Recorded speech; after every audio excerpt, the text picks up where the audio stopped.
ফর্মে নেই বিরাট কোহলি। বর্ডার গাভাস্কার সিরিজের প্রথম টেস্টে ১৭ রান ছাড়া কোনো ইনিংসে রান করতে পারেননি। বারবার একইভাবে আউট হচ্ছেন অফ স্টাম্পের বাইরের বলে খোঁচা দিয়ে।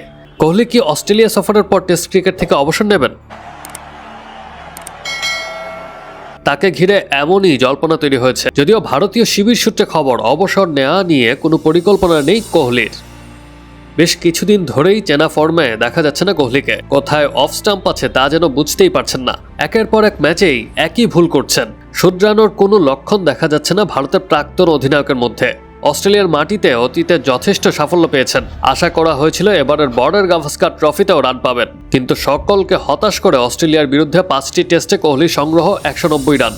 স্বাভাবিকভাবেই তার ক্রিকেট ভবিষ্যৎ নিয়ে তৈরি হয়েছে প্রশ্ন। তিনিও কি দেশে ফিরে লাল বলের ক্রিকেট থেকে অবসর ঘোষণা করবেন, এমন প্রশ্ন উঠতে শুরু করেছে। তবে ভারতীয় শিবির সূত্রে খবর, টেস্ট ক্রিকেট থেকে অবসরের কোনো পরিকল্পনা নেই কোহলির। ঘনিষ্ঠ মহলে অবসরের সম্ভাবনা খারিজ করে দিয়েছেন কোহলি।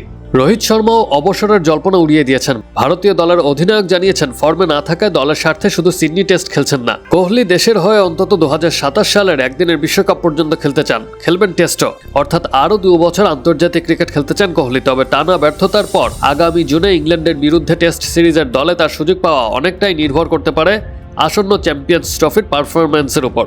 ভারত গত টি-20 বিশ্বকাপ চ্যাম্পিয়ন হওয়ার পর টি-20 ক্রিকেট থেকে অবসর নেন কোহলি।